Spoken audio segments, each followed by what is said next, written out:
Okay, well, it is officially 6:03, a nice leisurely start to our July meetings, July 16th. And here we are, Environmental Commission, ready to talk some summertime stuff. So we can kick off with a roll call, Jackie, if you wouldn't mind. All right, I'm here. Brown, Here. Colby, Here. Geyser, Here. and Martinez. Here. Thank you. Messer Yes, here. and Owens. Here. Everton's. Thank you. All right, thank you. As far as the documents for this evening, I am pulling it up, but we should first go ahead and approve our July agenda. So I just need a motion and a second. Move that we approve our July agenda. Second. Nice. Right. You ready for a vote? Okay. Brown, Approved. Yes. Colby, Yes. Geyser, Yes. Martinez. Yes. Messer Yes. and Owens. Yes. And all right. Yes, thank you. All right. And then the next item is the June 11th minutes. So presuming that everyone had a chance to review them, we're open to voting for them unless anybody has any commentary they'd like to make for him. Move that we approve June's minutes. Right. Yes.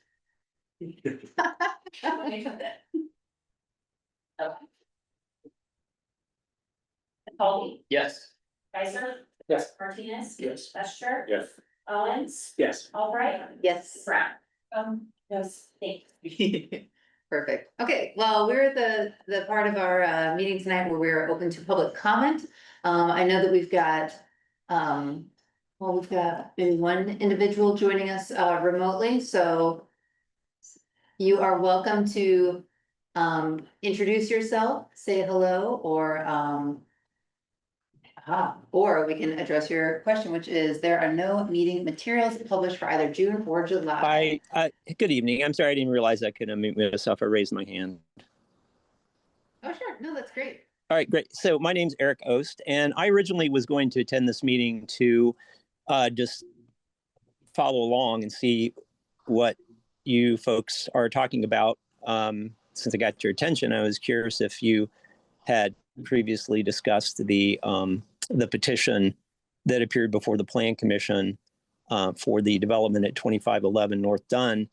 And so in endeavoring to research that, I looked for prior meeting materials, and I did not see a packet posted for June 11th on the Environmental Commission onboard site. And let me just double check to make sure I didn't miss it. Nope, there's nothing there. And then there's also nothing there for today's July 16th, 6 p.m. meeting.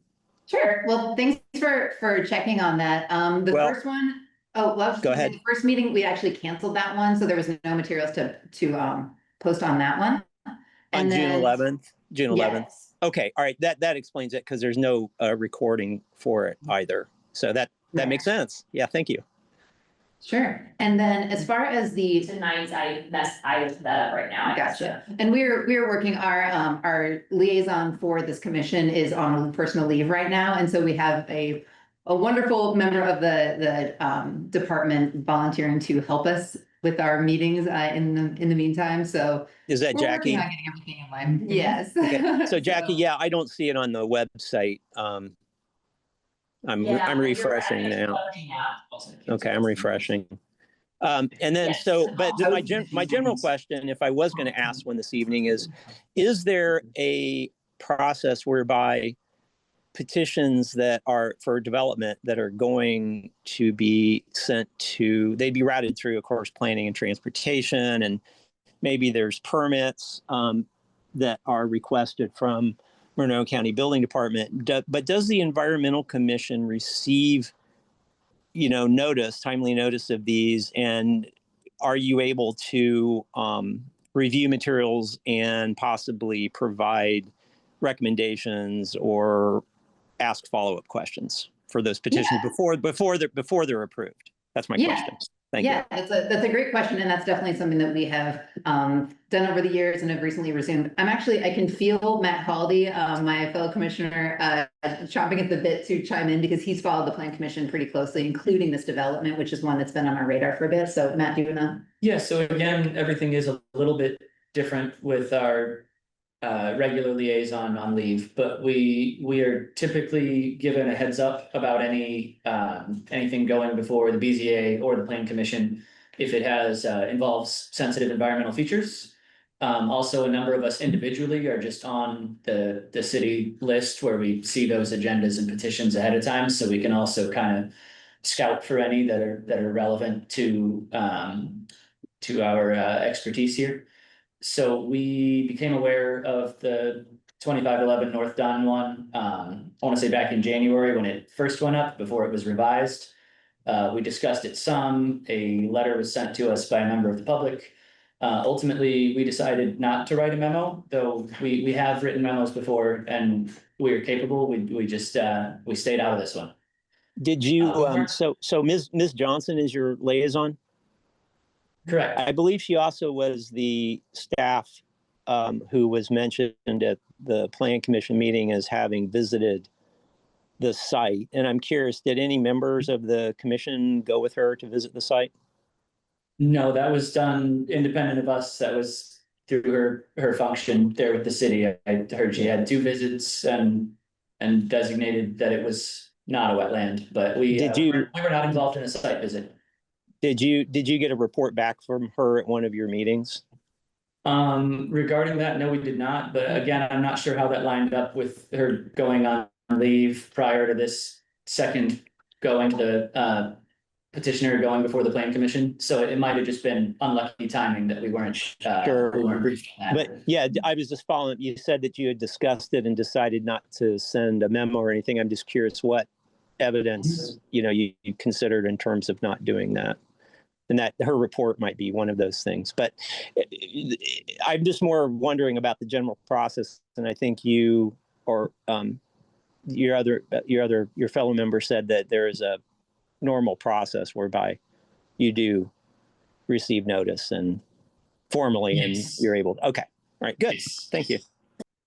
Yeah, and this is something that I think as a member of public coming in to chat with us, that's something that we're really open to as new developments or variances are requested, that as they do have environmental implications to them, that's something that it is on our liaison's radar, it is on our radar as we're able to stay in the loop for those petitions coming through, that we do want to be mindful of what is happening and where there are areas that we might want to put recommendations in whatever direction in front of the Plan Commission or BZA or whomever. So yeah, I appreciate you asking. Are there any other thoughts that you were having or wanted to share with us while we've got you?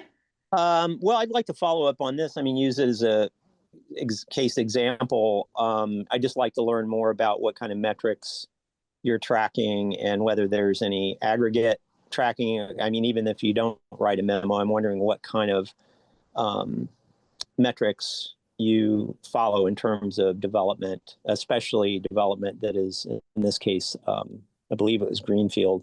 I mean, of course, that was all clear cut at one point, but there's no structures on it now. I'm just wondering how you follow along, because one development impacts others as well. They're not isolated. So, yeah. But I'll follow up with you later. Appreciate it. Yeah, of course. And we always welcome letters from members of the public as well, just in case, we don't get briefed on something or we miss it when we're looking over the agendas of those other bodies. So you're always welcome to chime in at or between meetings. So thank you. Oh, and that's a great point. The environment at bloomington.in.gov goes to our liaison and to our the individual covering it. Yes. And so if there's anything that you want to pass along, that then gets distributed amongst the commission so that we can take a look at it or decide if we want to have any conversation in between meetings. So you're very welcome to share stuff as things continue to progress. Great. Well, thanks, Eric. Are there any other members of the public? It looks like Behind you.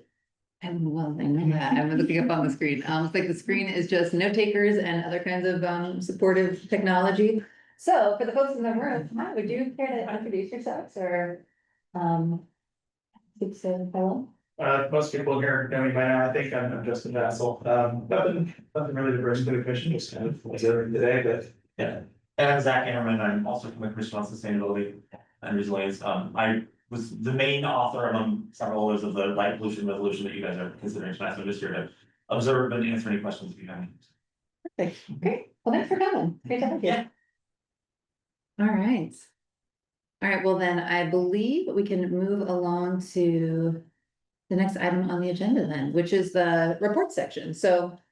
We've got commissioner reports that could include, if you're sitting in on any other commission's meetings, or if you're representing the EC in any other way. Or if there's anything that is not on the agenda, but you would like to talk about, such as biodiversity or habitat connectivity, or perhaps education and outreach, things like that, that might just be themes that you feel like talking about. The first one here is B City Committee update, and that's from me. That is, as you know, the city is officially, and IU both have been recognized as B City and B Campus USA. And it is a part of the agreement to be considered a B City is to have an active committee that is represented by different bodies across the area, and we are lucky enough to have the Parks Department being kind of that core piece of it. But part of it is also having the Environmental Commission have some representation on this committee. There's also folks from like Sycamore Land Trust and the county and all sorts of other great organizations. Shannon Geik was one of the B City committee representatives, and because she's no longer on the commission, it would be ideal to have another member of the EC coming to these meetings, being part of them. I can tell you that we, at this time, meet quarterly. I think it's the second Thursday of the second week of the second month of the quarter. So it's consistent, it's like 9 AM on a Thursday. And basically everyone kind of convenes here. You can also do it remotely. And we talk about just any of the initiatives that the B City group is putting together. There were a ton of things that came out in June as far as doing the bio blitz and the film at the library, just different activities in town. So it's not a huge lift for an individual, but it's a role that the EC has in the BCP committee. So I want to put that out there in case anyone in this moment will be interested in, even for a single quarter, representing the EC in that group. But either way, I'd love to have y'all think about it. Anyone eager to put their name down? It's a great group. It's very low lift, but I'll let y'all think about that. This is that thing where you just can't make, I'm not gonna call on you, you're fine. All right, What was the quarter dates on that, you said again? it was, I'm gonna open my calendar real quick. I believe it's the second Tuesday of the second month of the quarter, so. I think it was, Say if nobody's jumping at it, I can maybe swing it remotely. yeah, and you usually can be remote. But as yeah, well. by all means, everyone consider. Okay. Say what time we do doing. Yeah, it's at 9 AM. Let me see if I think I'm on the internet. Yep, okay. It is the second Thursday of the second month of the quarter. And I was just looking because I didn't see one on my calendar for this quarter, but I suspect they're just updating. Okay. So feel free to let me know. I can send you the details, but it's a great group and it's kind of another fun little thing to be in touch with not just the city, but with a bunch of different organizations. We're all really excited about the status and increasing, pollinator protections and things like that. Great. Okay. Well, that was it for me. That was a, B City update. Are there any other reports or updates from folks on the commission? Yeah, I'm gonna talk about the tree commission. All right. Let's see. The urban forester's been focused pretty heavily on pruning as a major activity, specific at the Uline Trail and the Jukebox Center. We have, so Bloomington has a homeowner assistance program for the trimming, removal of trees, and that's fully subscribed now with about 24 participants. There'll be, getting help from the city and financial help and pruning those trees. Our bicentennial tree planting is ongoing. I think we have like 325 trees planned for that, so that's really nice. Some tower repairs are going to be removed along Eagleson. In addition, there's going to be some ash tree removals and inspections planned. It has been a workshop announced for like how to care for ash trees and special considerations regarding those types of trees for contractors and the public on August 26th. I'll get you more details as we get closer to that date. Again, the meeting, next tree commission meeting is on Monday, so. And then new landscaping is also planned for West Third Street and College Mall medians. And this will involve about 41 trees planted there as well. Canopy, we got a report from Canopy that they've planted 248 trees, which brings, since for the month, which brings 805 total for the year. And as always, they're interested in getting more tree tenders or volunteers for their program, so. It's essentially what we got for the tree commission. Nice. Nice, thanks for attending that. All right, other folks? Hi, come on in. Yeah, I watched Ecos's meeting. They had a number of discussions around processes and whatnot, but the main thing accomplished was they advanced the light pollution resolution to a second reading, as I hope we will do tonight. Additionally, this feels like a while ago now, but I don't think we've had a meeting since then. I participated in the CBU's Green Infrastructure Tour along with Adam Fudiker and Heidi Brown. It was informative and great. So just wanted to put that out there. Those are my reports. Can you describe what the tour was like a little bit? Yeah, they went to the green roof at what's the name of that building? The Forge. I think it's the Forge. Yeah, right by them. Yeah, Yes. Right. yeah.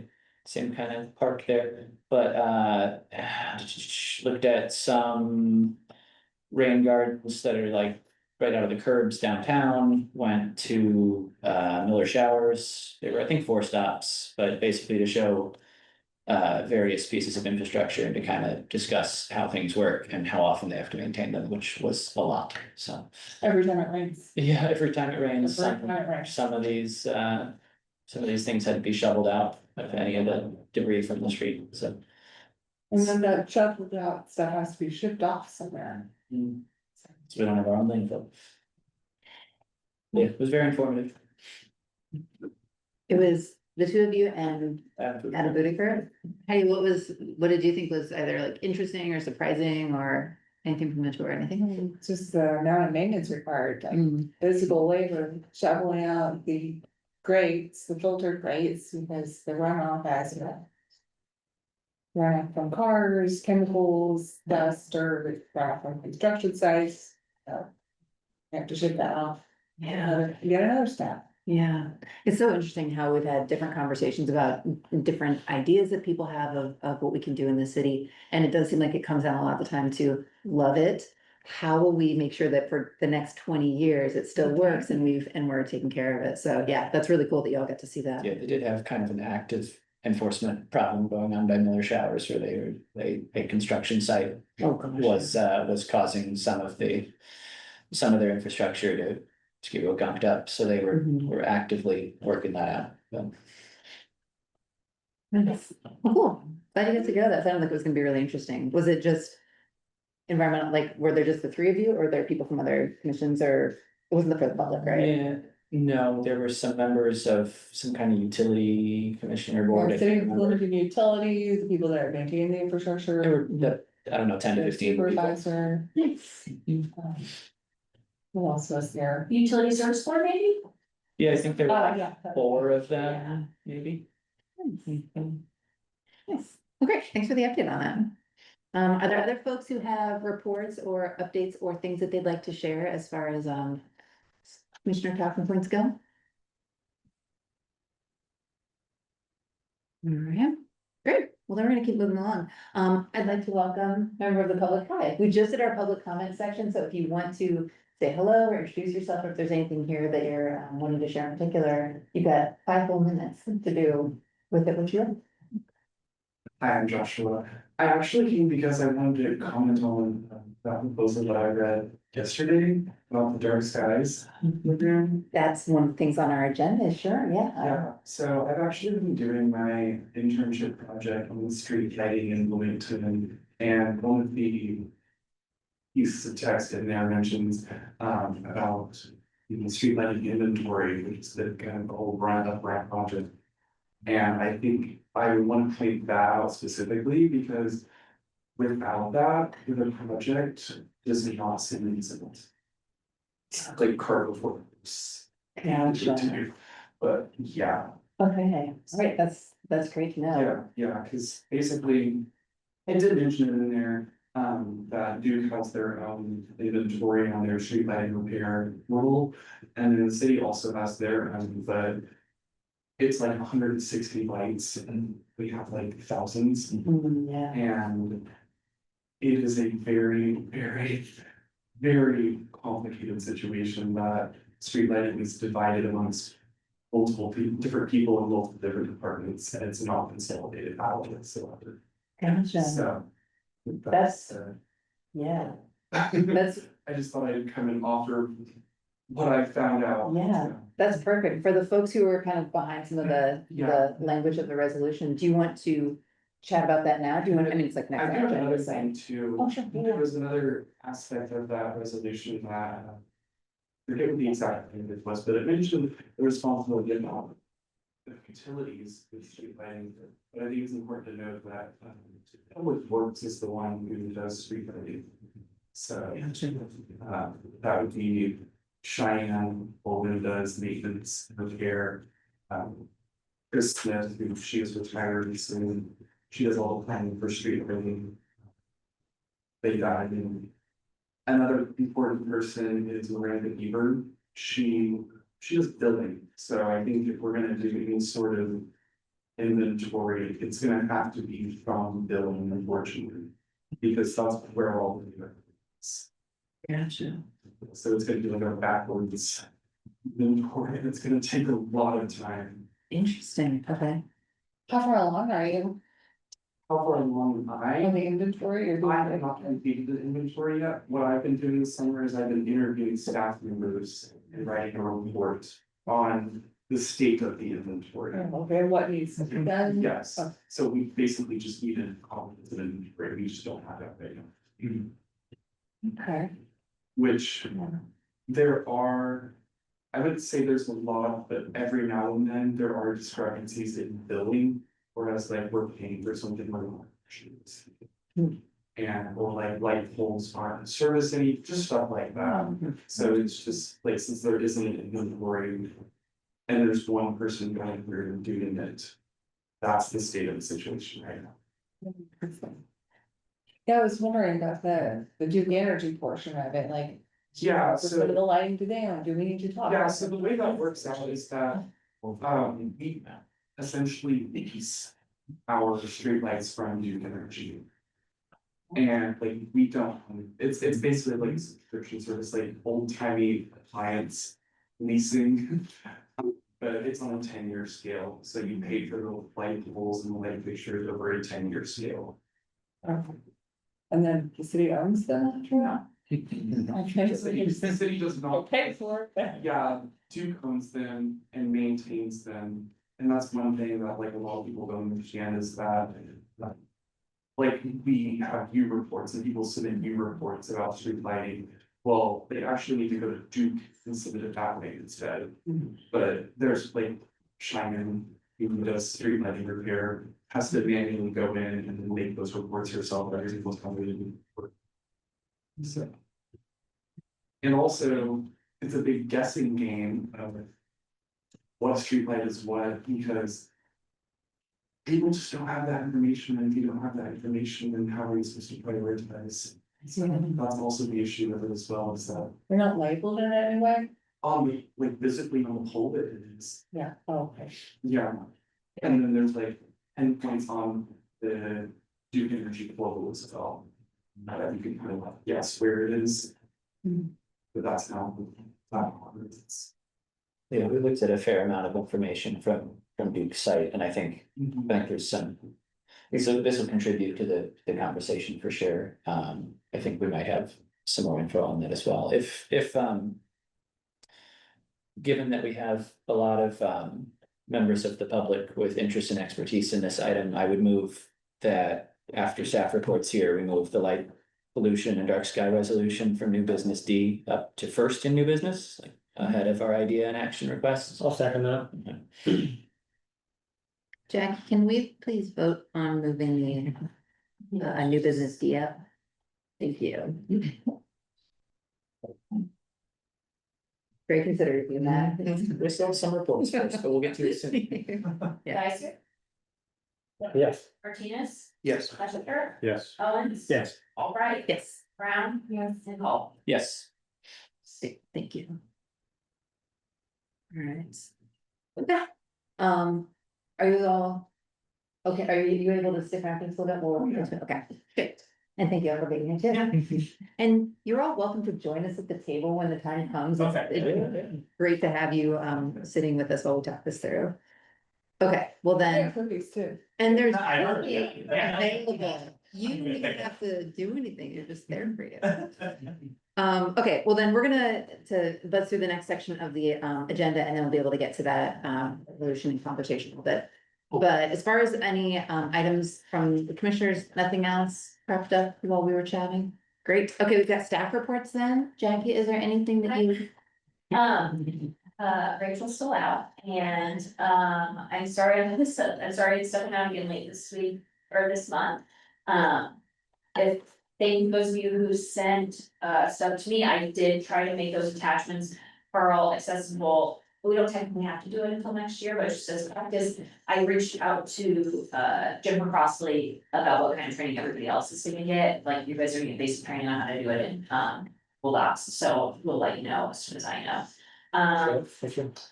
Yeah, I think that's basically it. Any questions, let me know. Thank you, Jackie. And I thought Anita was gonna be here. Her note takers here, but I don't think she's here, so if you guys have questions for her, Will do, thank you so much. All right, well then, and it sounds like we're able to move through, yeah, the planning and legal then, and into the new business. Great, okay, well, honestly, y'all are welcome to join us at the table. Okay. I'm gonna turn this over to this group, yeah, obviously we kind of jumped into another part of the conversation, so feel free to lead it as you. Yeah, please do.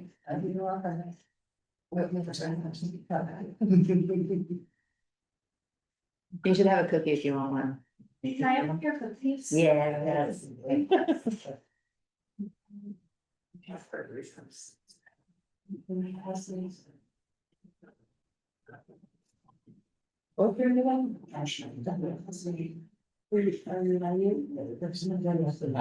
to. Yeah, designated snack position on the executive committee. Snack officer. It's an important role. I've been doing great at it. All right, Carl, all yours. So yeah, the members of the environmental commission who have been interested in light pollution have been working for the past couple months now with the Bloomington Commission on Sustainability and Resiliency. And basically the draft in front of us is kind of the product of that. Honestly, Zach, who's here with us today, put in a lot of work, perhaps even the majority on this resolution, so that we're very, very grateful. But we're kind of here to entertain any edits or suggestions that people may have. Essentially, the goal that we've kind of had in mind is to get Bloomington certified with dark sky to more or less reduce the amount of light pollution that we're kind of contributing to the environment.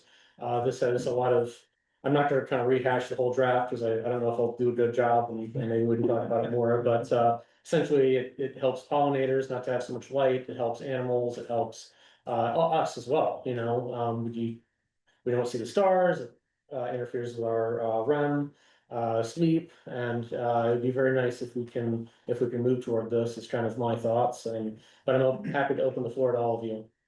So I wanted to comment real quick about the kind of unusual.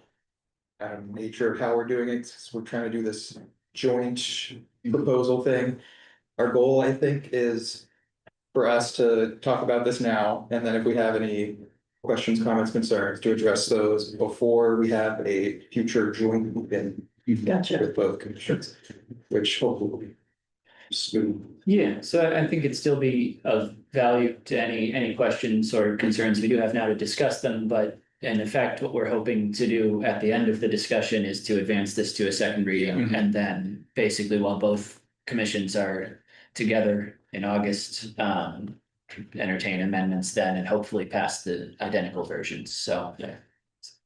Get everything we want to chat about out here, but also between now and the joint meeting. You can study up and decide if you have more input. And Matt, I can interrupt, would the joint meeting be the second reading? Yes. Okay, And I think tentatively that is the 8th. 18th at 6 p.m. Tentatively. In council chambers. Yeah.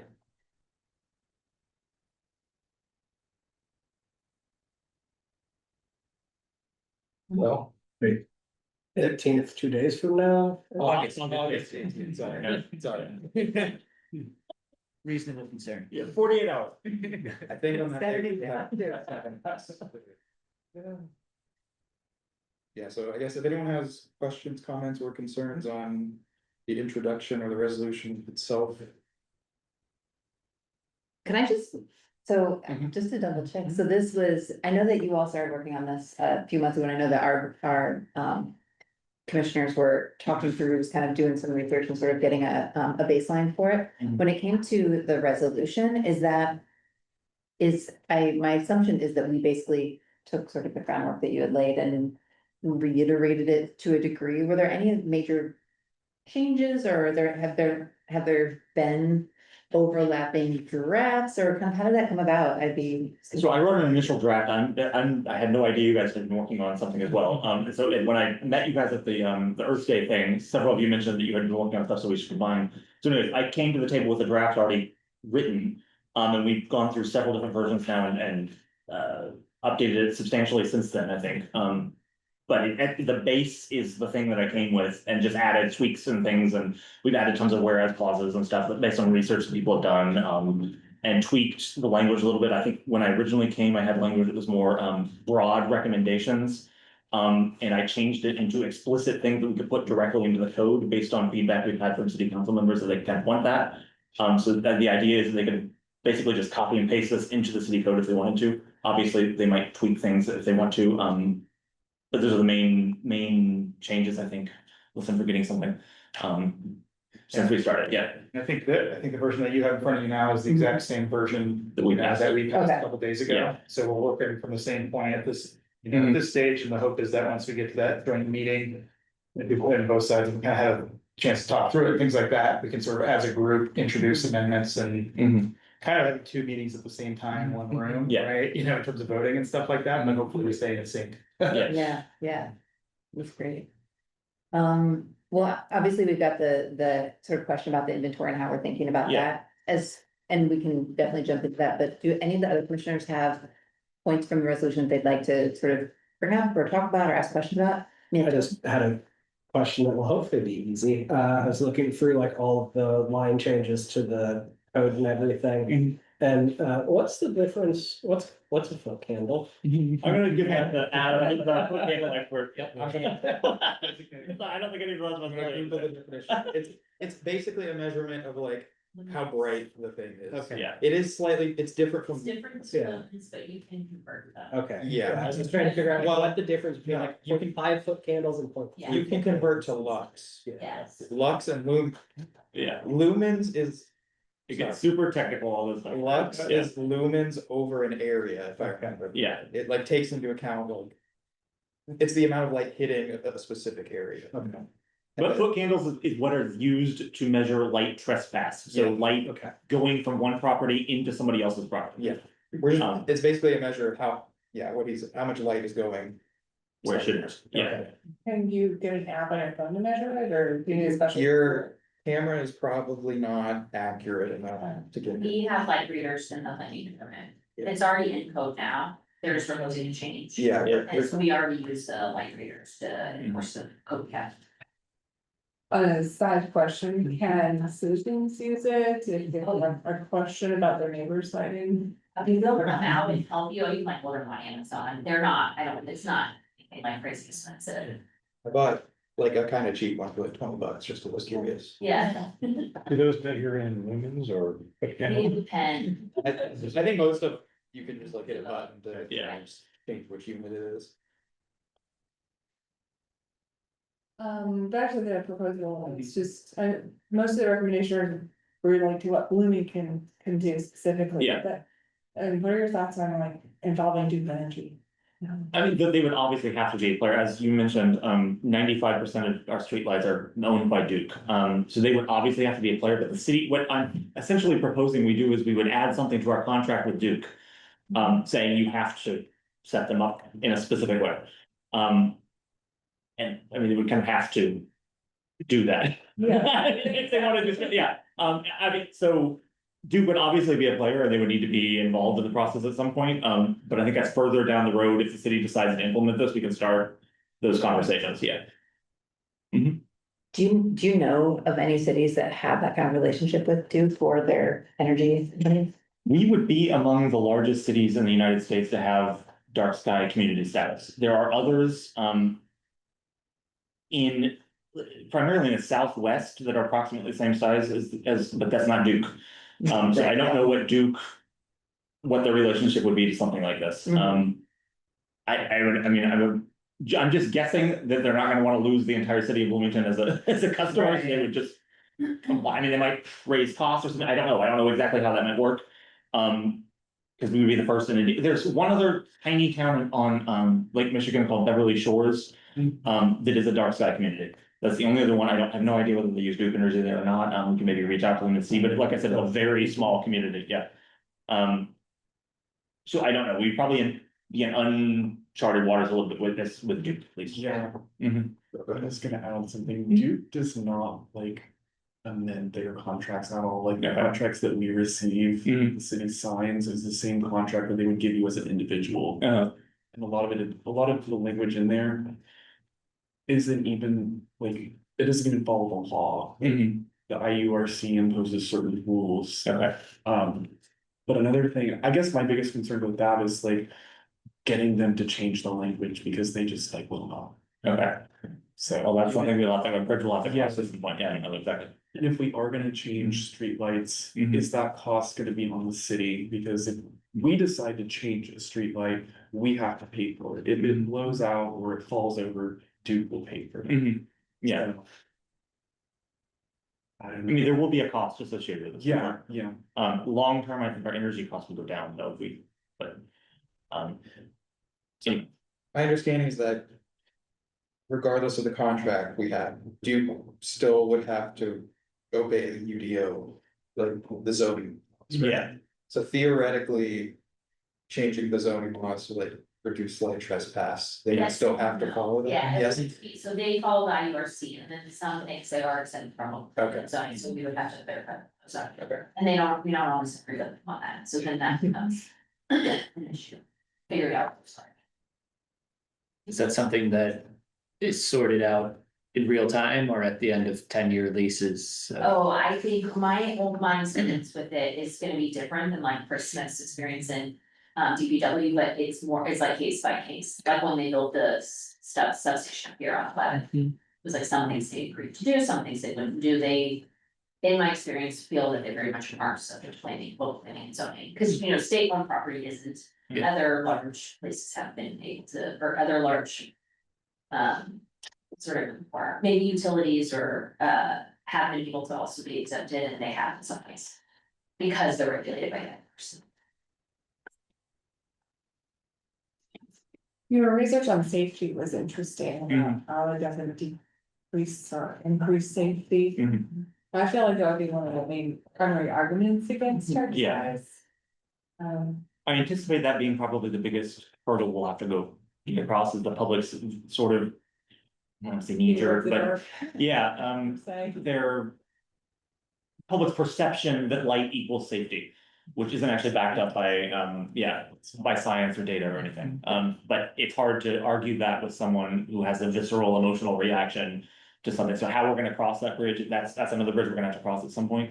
And again, I think that, I mean, it's good for us to consider it now.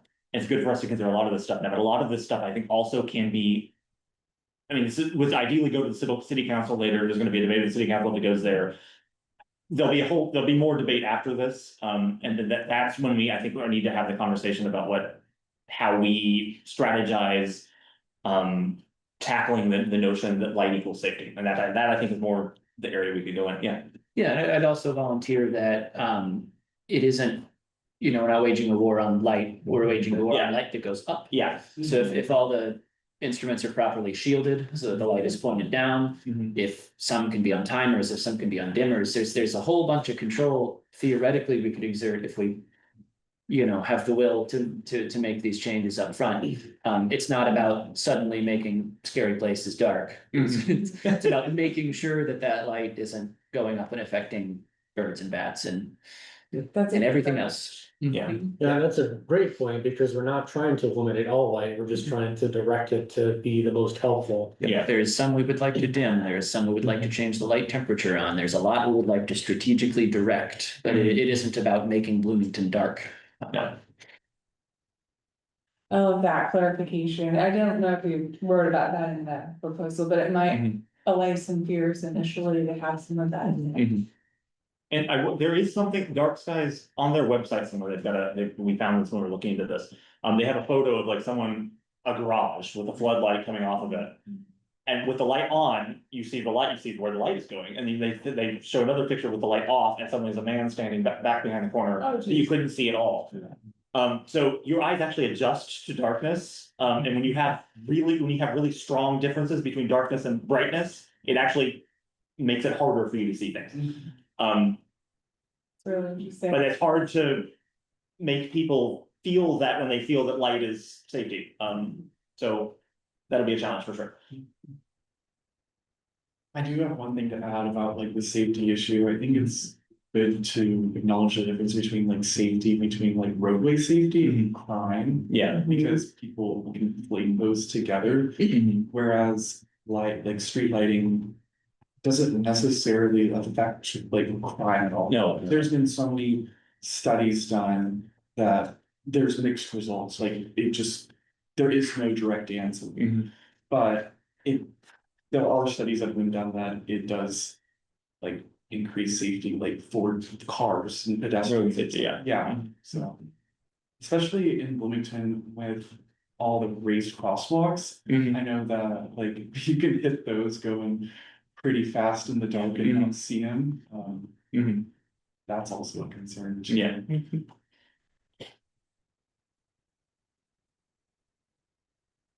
Other comments from the commissioners, just to raise any topics that we haven't talked about yet? Really shouldn't talk about the inventory thing, but. Just kind of a question, you mentioned the temperature of the light, I know some people have very strong feelings on temperature of light on the inside. And I don't know how long ago it was, but they made that big shift kind of across the US from those yellowish, warmer lights to the LED lights that look bright, and everybody said I can see so much better. Is there a temperature that kind of is the best? So this, in the packet that I apparently some of the photos got cut off, but I have a thing in there in the packet, I've got 2 copies, I'll pass this around. So the resolution would recommend, that one is very printed poorly, but anyway. The resolution would recommend, let me just hold it up for a second. So the resolution if this became city code, would say that the maximum color temperature would be 3,000 Kelvin right here. Many of the lights that were introduced in recent years, since the switch over to LED, is more in this range over here, which people hate, and this chart down here tells you why. I'll tell you that in a second. And then it would also impose a requirement, a maximum of 2,200 Kelvin for environmentally sensitive areas. So much more yellow, almost reddish light near environmentally sensitive areas. This chart down here is 311 complaints for bright, glaring, or obnoxious lights. In around 2022, the city started switching to the LED lights from the old sodium style lights. Yeah, there we go. I'm gonna try to share it. Cool, that'd be great. That'd be good. you can see right here, immediately when they started switching them, in the decade previous to them starting to switch, they got an average of 11 complaints about bright or blaring lights a year on 311. The moment they started switching, it shot up to like 100 a year. People hate these lights that are up, and I think genuinely this would be a very popular thing to switch to less bright, blaring, warmer color temperature lights. So I think if we can frame this the right way, genuinely will be very popular. I mean, I remember the ones they put in on Atwater were like blue. I feel Yeah. like I was in a video game, and then Yeah. they must have been responsive to complaints because it did change. They actually differentiated the blue, Was it? the blue lights, those were detective actually, they had all this country, they would turn blue and they finally went bad. And I did do a couple, well, I also just did, some of the contracts are online on the city website. I also did a public records request for other contracts. Up until partway through last year, most of the lights that Duke was installing was in probably the 4,000 to 5,000 Kelvin range, which is far on the right end of that. Recently, Duke on its own has started, without the city requiring or asking, which we could do, that's what I'm saying. They started switching to 3,000 Kelvin lights. Because I think, and they did that on their own, I think because so many cities were complaining about them and starting to ask and require it, that they just started doing it on their own, which is why I think we should start asking and requiring things ourselves as well. So they are responsive to complaints. That point also is important to know because basically they're already starting to replace the lights on the normal schedule with 3,000 Kelvin lights. We would just need to add like a physical thing over it, pointing the light down is the only real thing. That they've already switched to 3,000 Kelvin for street lights. So just adding a physical cover of some sort, which would have a cost for sure, but I think it would be popular, over it. That's something that the city can do, or we can ask Duke to do. I don't know exactly how that would work. But that's doable.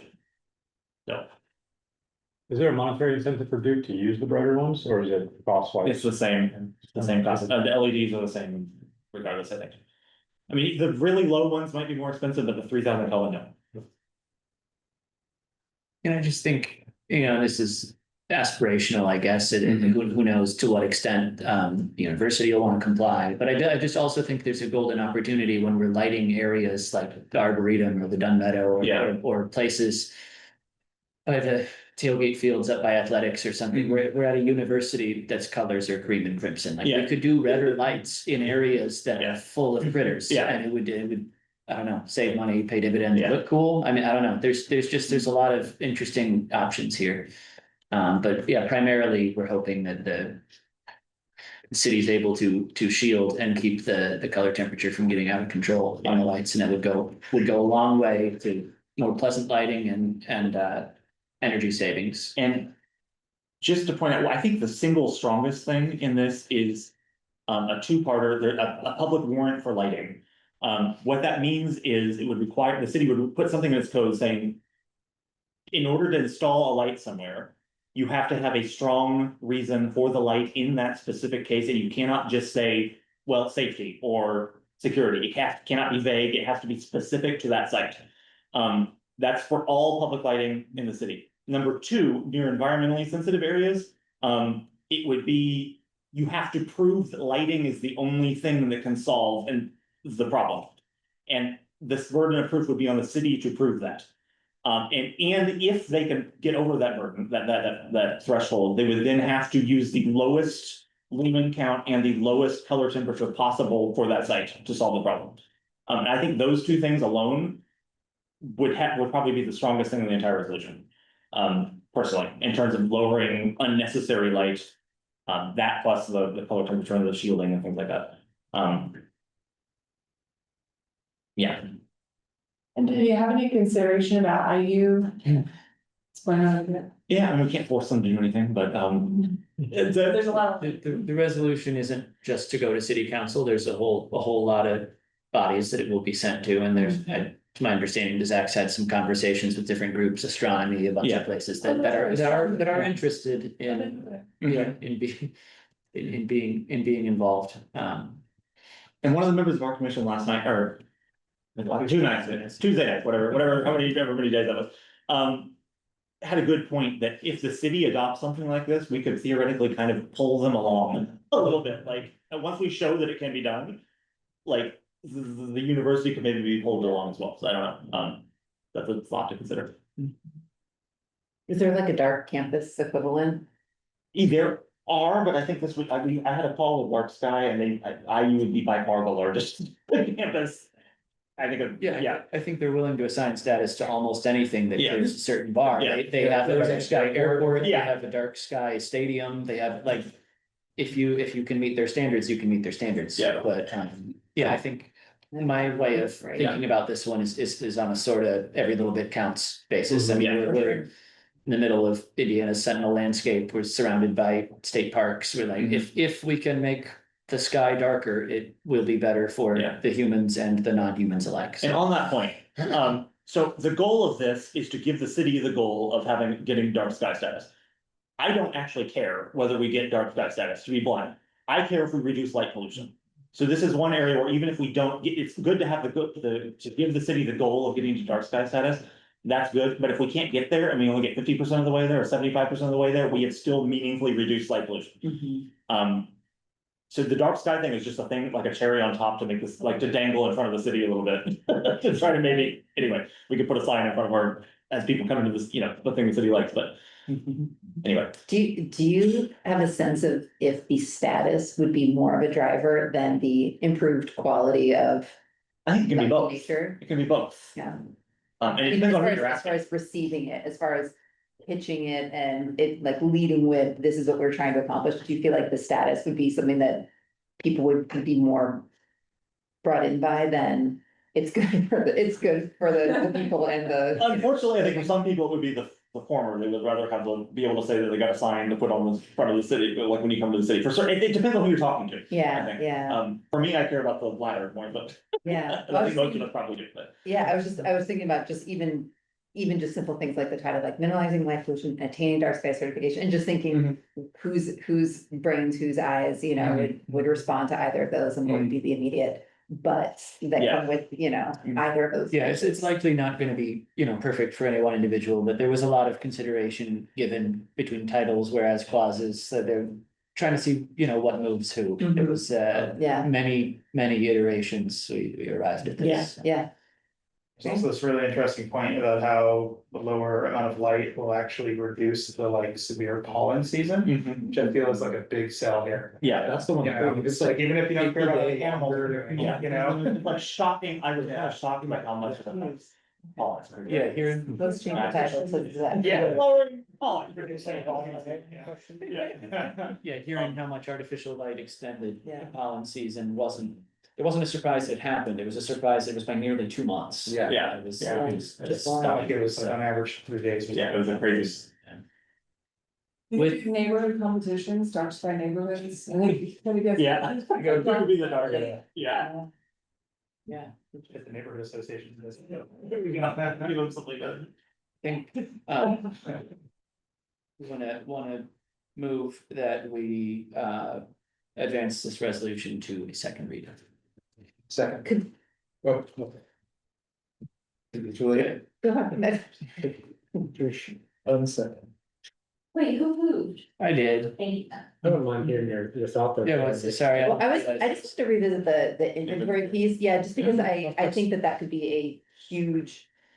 Either stopping point or Yeah. a sticking point as far as how much. this is So gonna- under section 2A, the first thing that it says there in the general recommendation is recommending a full inventory of all city-owned lights, because as you said, it's kind of a cluster right now.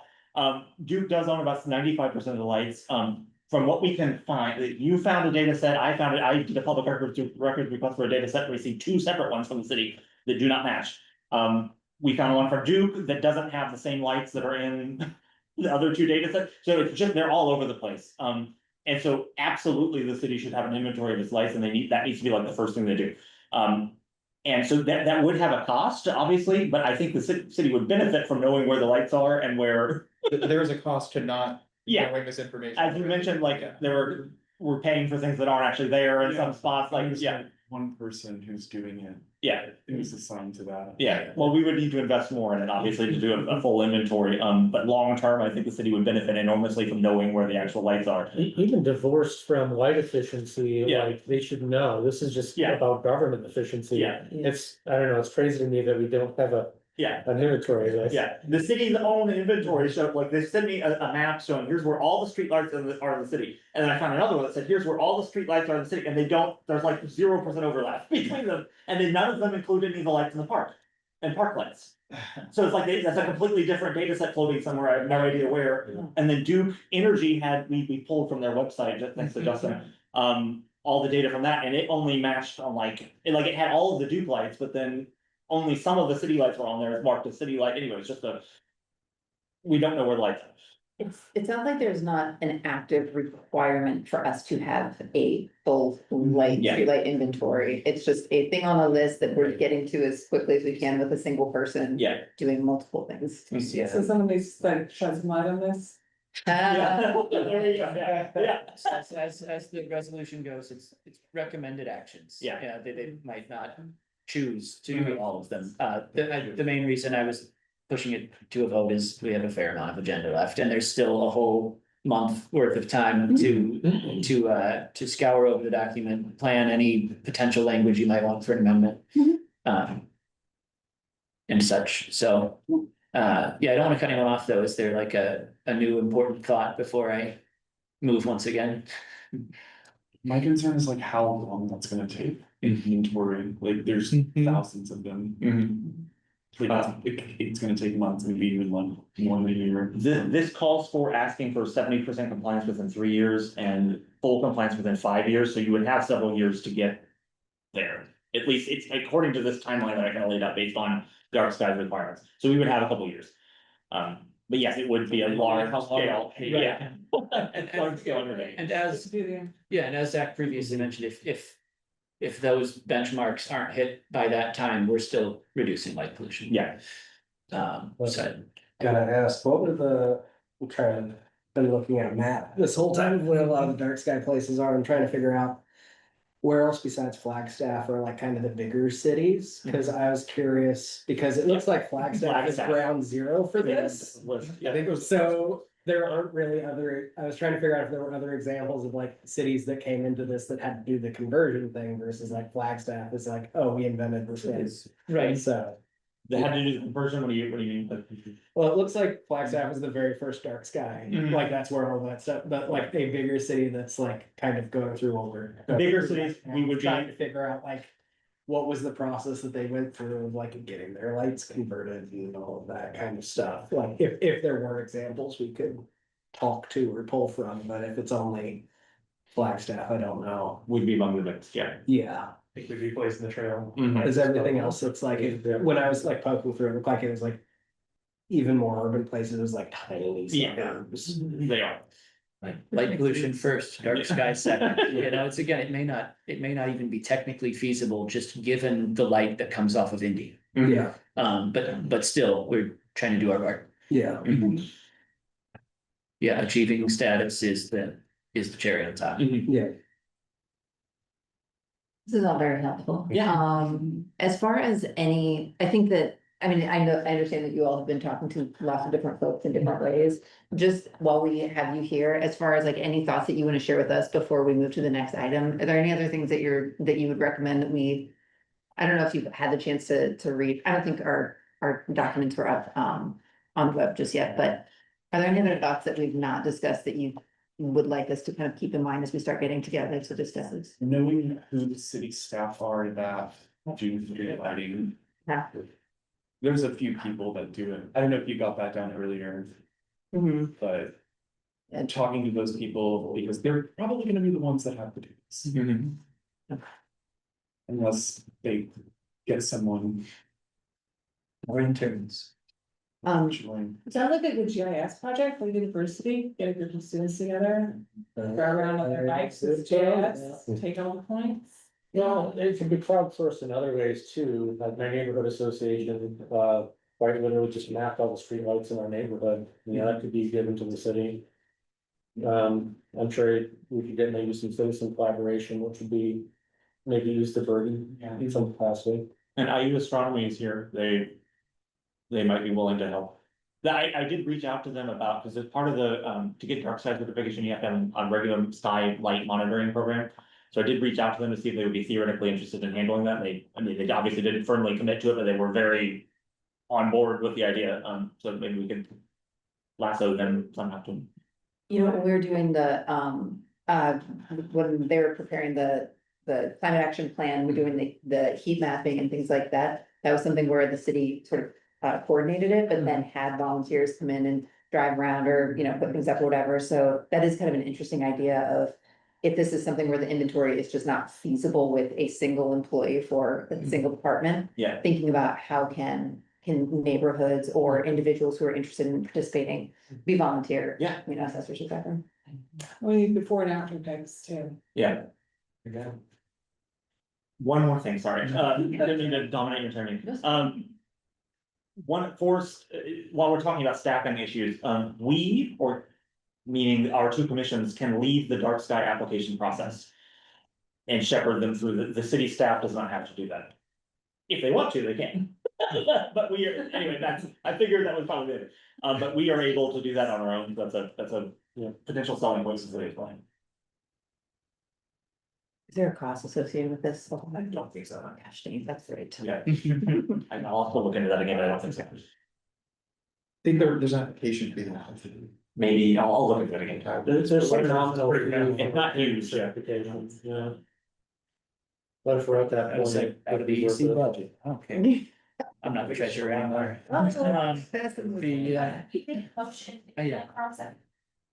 Yes, but I'm happy to do it again. I will move that we advance the this resolution to a second reading.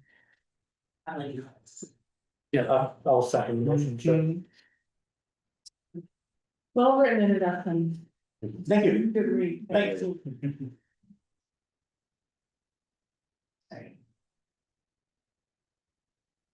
Okay, Martinez, Yes. Messer, Yes. Owens, Yes. Albright, Yes. Brown, Yeah, yes. Baldwin. Yes. Yes. Yes. Great, okay, great. Thank you so much. Thanks for coming in. Thank you all. That way. Conversation. Thank you. Yeah, it's great. Also. I mean, I was like, it's very enlightening, you just set up moment. Oh, It is a good idea. yeah. You know, we got vacancies. No. Oh, sure. Speaking of which, that's the next We got thing stomach. on the list. Your business side. All right, okay, well then we are gonna go ahead and keep moving through. Members of the public, you're welcome to go if you'd like to, but you can also stay and have cookies, so. You can only have one cookie for the road, no more. Thank you.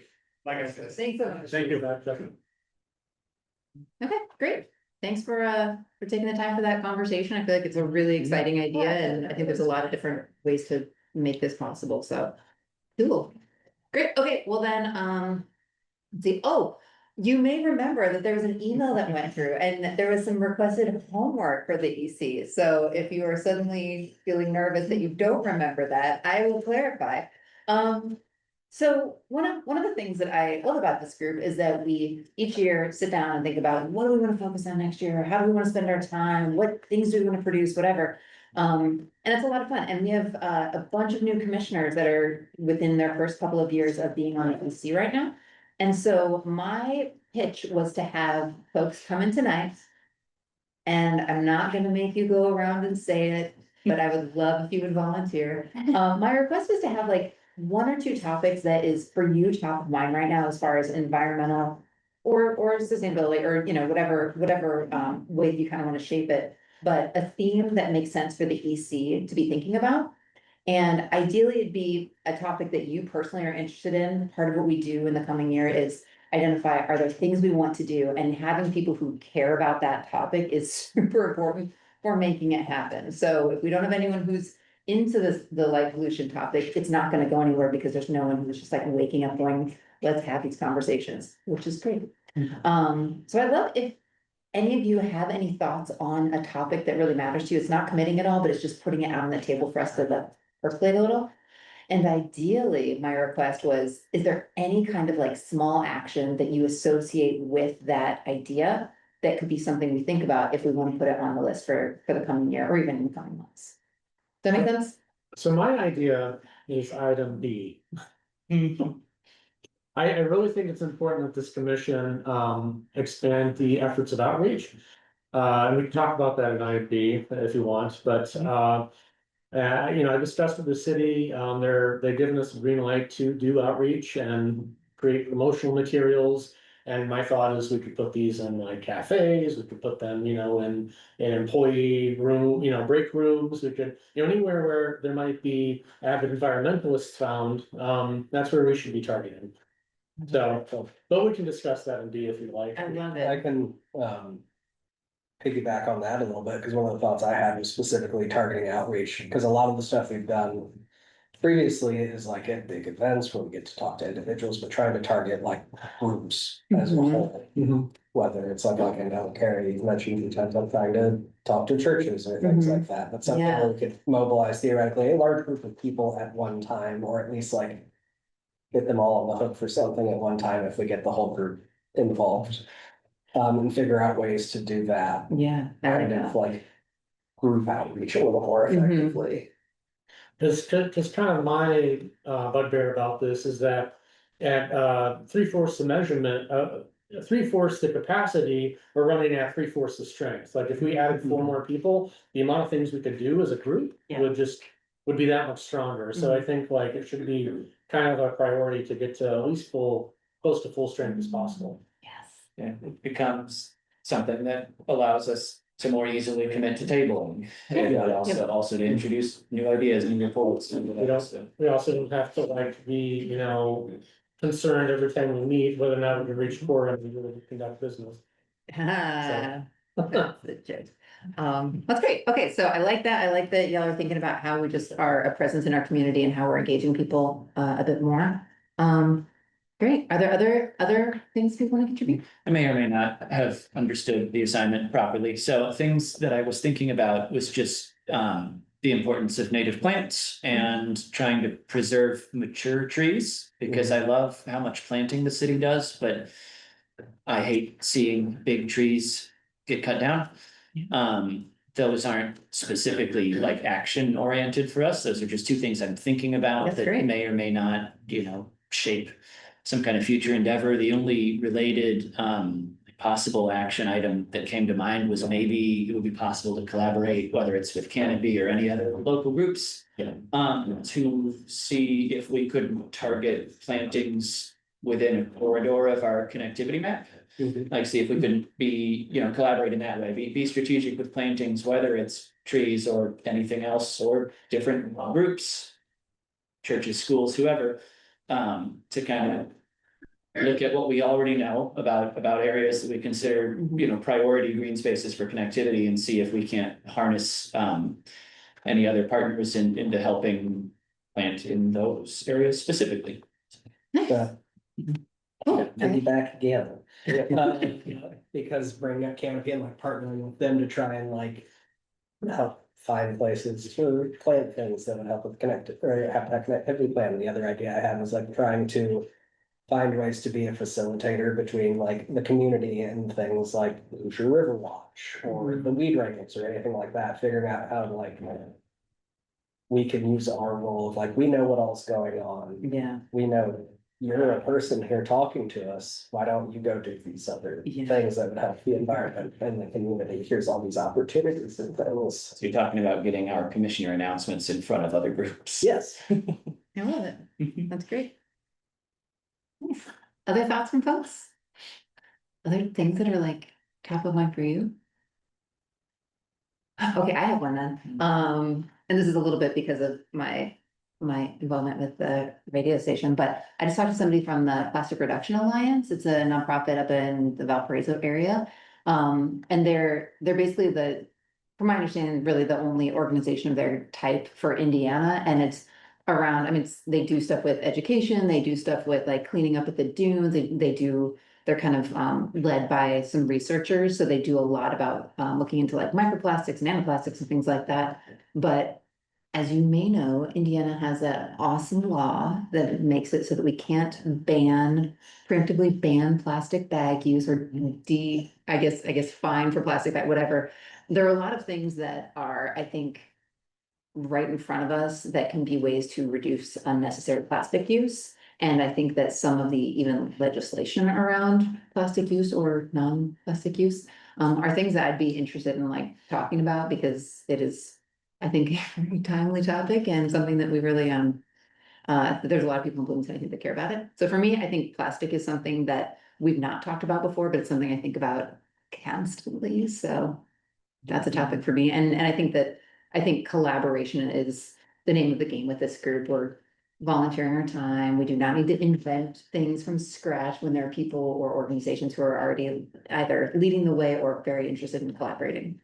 The other thing that I've been thinking about, and I don't really have like a action for it, but it's something I want to think about as a group, is the environmental implications of AI. I think about it more than I think about plastic, which is a whole lot, but it's something that I would be interested in having a conversation about. Is that something that we want to make a statement about? Is it something that we want to talk about and that we want the city or council to be aware of? Is it something that we want to have, I don't know, any either stance or recommendations or maybe like guiding, I don't know, concepts or philosophies, anything like that. I think about it all the time, and that's something that if somebody said, could we do something, I would say, heck yeah. So those are my two topics. For what it's worth, before their summer recess, the council did pass a resolution about AI and basically, like, I don't remember the phrasing. It was Councilmember Rollo who proposed it, and he had experts available and a lot of other stuff, but I think they unanimously passed, it wasn't exactly a moratorium, but it was a resolution kind of opposing this careless expansion of AI and like data centers and stuff. Do you So know, was it like data center specific stuff, or was it like integrating AI technology into city stuff? Yeah, I was gonna say Is that I it? watched the meeting, but I can't remember all the specifics. I was there, Yeah. I'm like trying to go back in my notes. Right. But it's more along the lines of what you just said Okay. All right, about the use of How we- AI in city operations. okay, I know the Hoosier Environmental Council, they put together a lot of materials on Yeah. like data center stuff, cause it's been a front of mind issue. yeah, Well, yeah, so I don't think the resolution the city council passed was, you know, environment first, everything else second, but I know it was a consideration. I know that it was mentioned, the environmental harms as well as other societal harms, so. I know it's, Could be something to look back at and find the text of that resolution and see if, not that that would like satisfy what you're looking for, but at least it'd be a jumping off point, be like, oh, hey, I see you guys just did this. Can we keep talking about it, and especially the environmental impacts? yeah, and I think that like data centers is a whole conversation, and then AI is also a conversation outside of that too. so. it's definitely something that's like front of mind for public people, cause I had Yeah. a landowner in Terre Haute almost blow up at me this week, cause he thought my family was data center. I had to talk him down. Yeah, So. yeah, and it's really interesting, I find it, I will pass the mic to whoever else wants to share. But I think it's really interesting that there's so many people who from an individual basis have their own personal, here's what I hate or fear or know is dangerous or whatever it is. But then as soon as it kind of moves into a larger body, it gets a lot more nebulous as far as what is okay, what are we talking about, what are alternatives, what are hard lines, what are all of those things. So I just find it super interesting, and I think that there are a lot of different conversations that the EC could have if we want to, so. I think my other part of that is, you know, people will say, I don't want the data center, but at the same time, I'll hop on the computer, go to some AI platform. Uh-huh. You know, hey, help me with this problem, with this Yeah. question, at the same time, I don't say I'm gonna want it right here. That's exactly right, and then That's- what community does get this, Right. you know, imposed on them, and what is that for, I know we don't say the EJ word out loud here, but we, you know.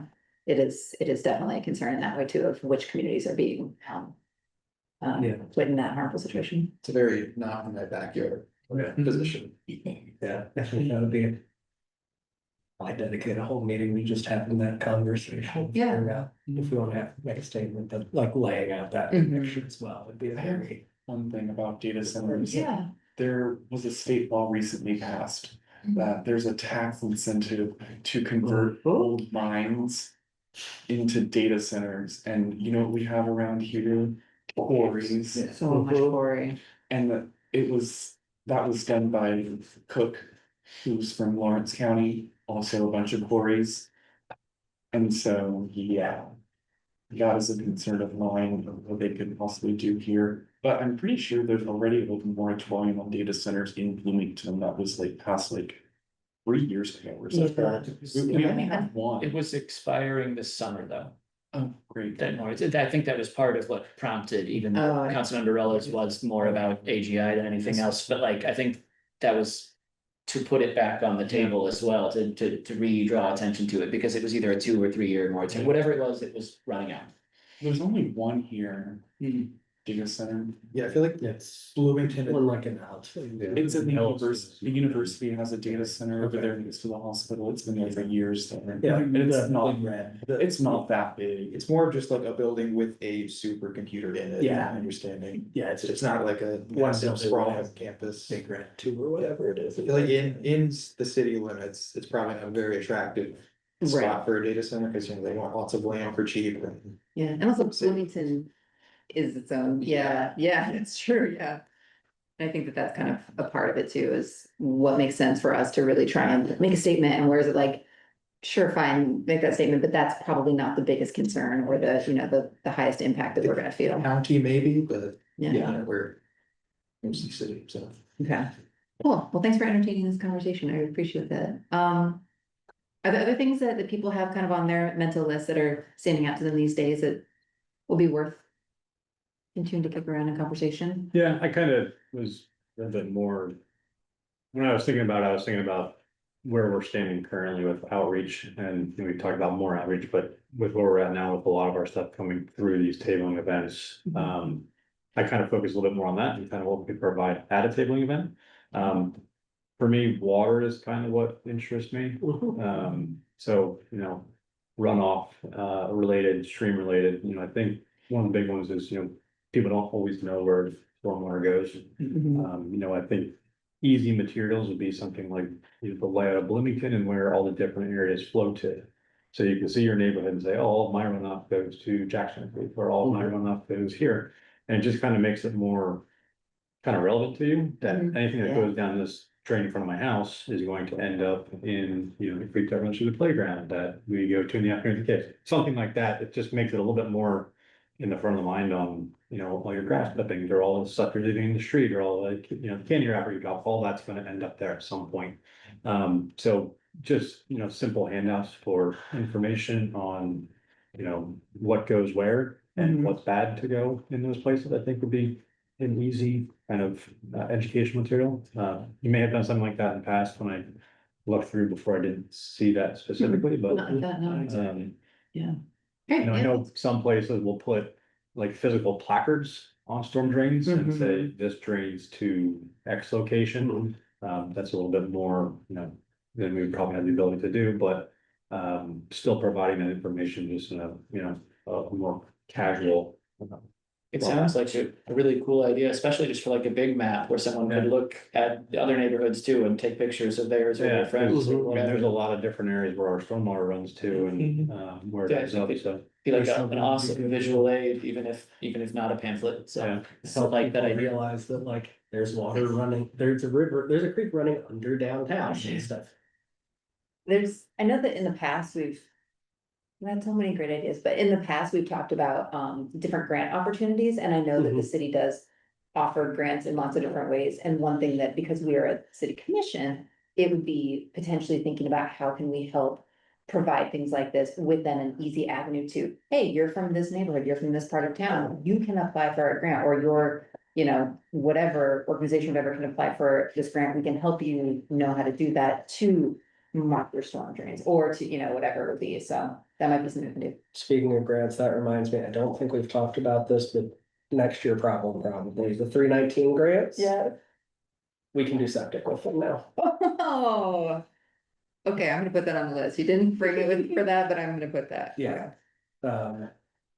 So that's closed out for this year, but for next year, because we were talking about that and that kind of was immediately what we circled as the biggest issue, and now we can use the money. Cool. They know that changed this year. Well, that's perfect timing then. Okay, cool. Great. Justin, that was a great idea. Do you have anything else that you wanted to share?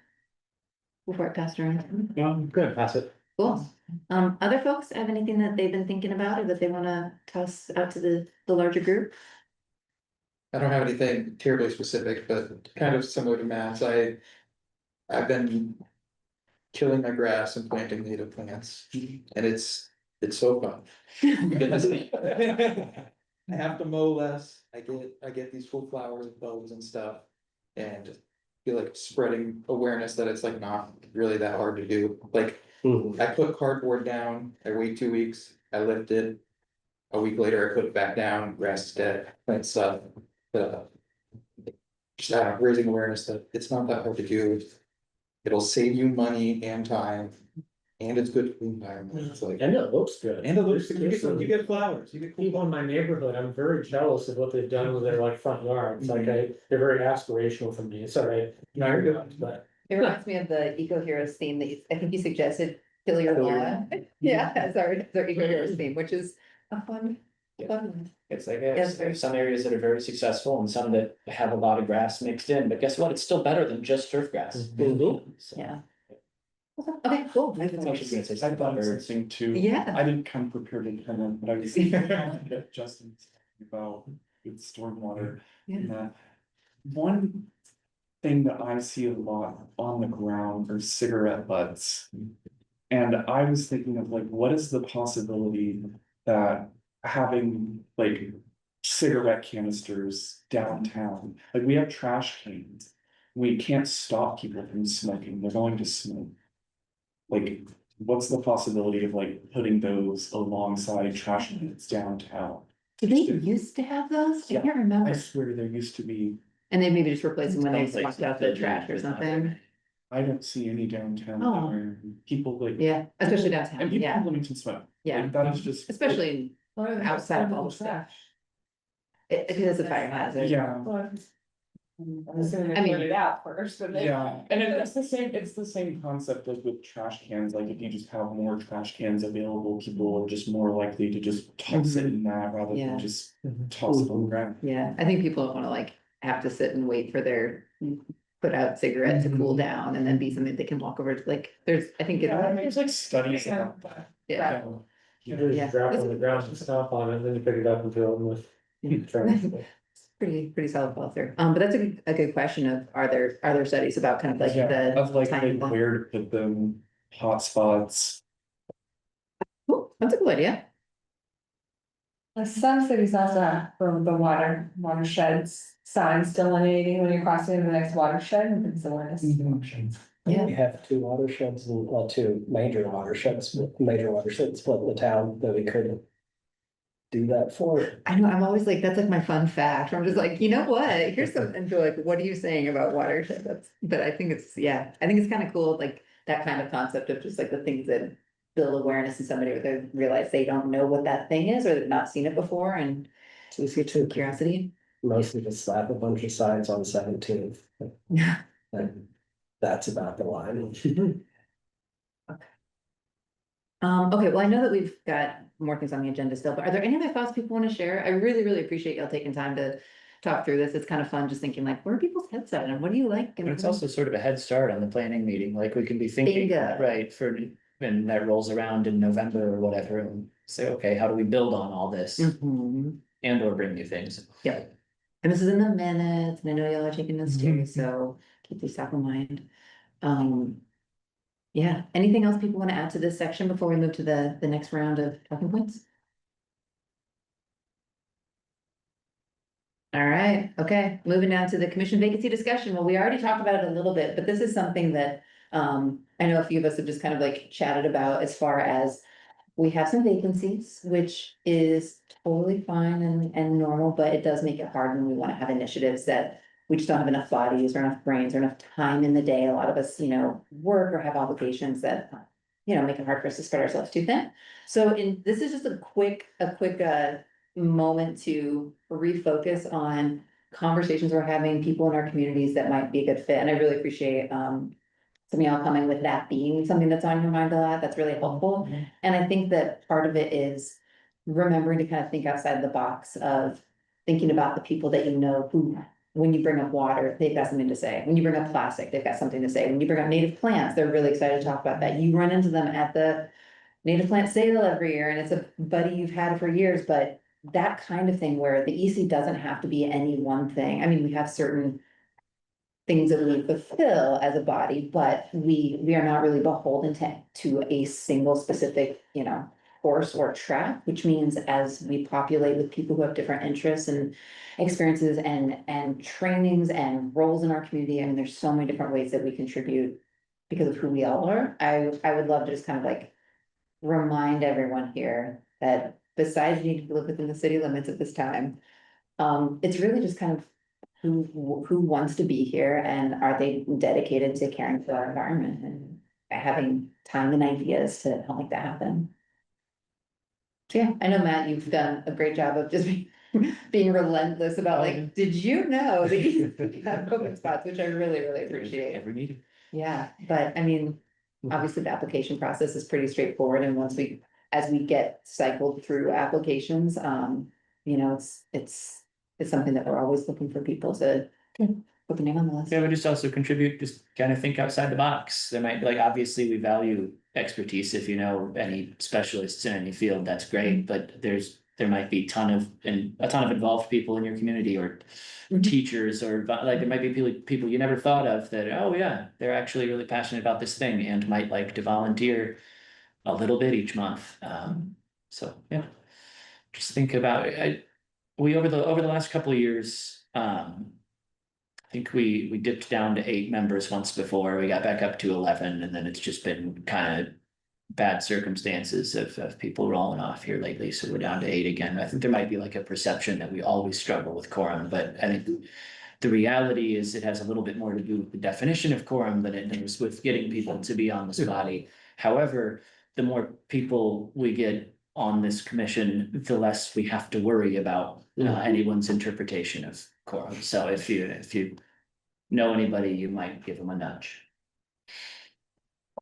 Yeah, easy peasy, or they can come and they can talk to us, or they can come as a member of the public who doesn't even know that we are now going to start.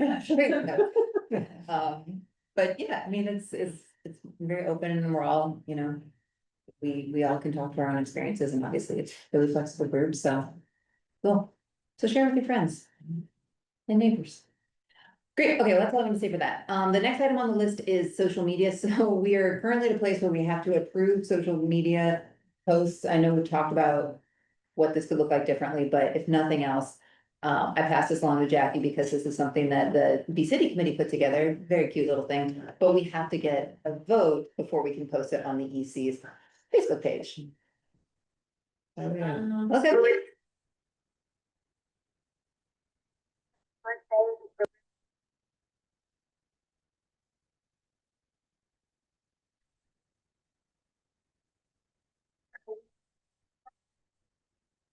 Sorry.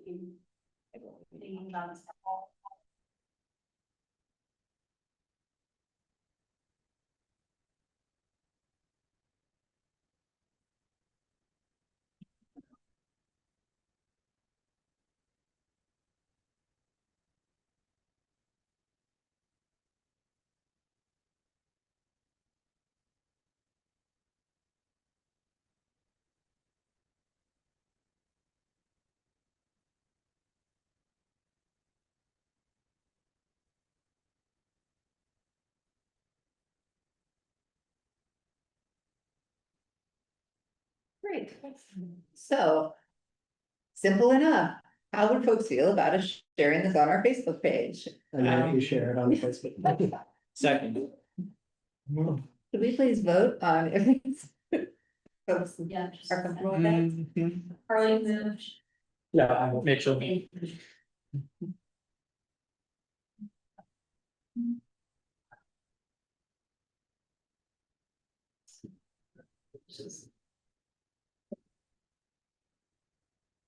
Okay, Lester, Yes. Owens. Yes. Albright, Yes, Brown, Yes. Aldi, Yes. Geiser, Yes. Martinez. Yes. awesome. It's gonna show up in our feed. I can't wait for you all to watch it and share with your friends and mention that we are also accepting new commissioners. So there you go. Okay, well, that's it for me, and I know that we're moving on to the old business, which there is none of, which means we're just zipping through. We now have commissioner announcements. A reminder, your announcements may be environmentally based, they may be about something you're doing in your professional world, they might be something you just want to share with us and also everyone watching Cats. It could be really your choice of what you want to share. But yeah, I'll open it up.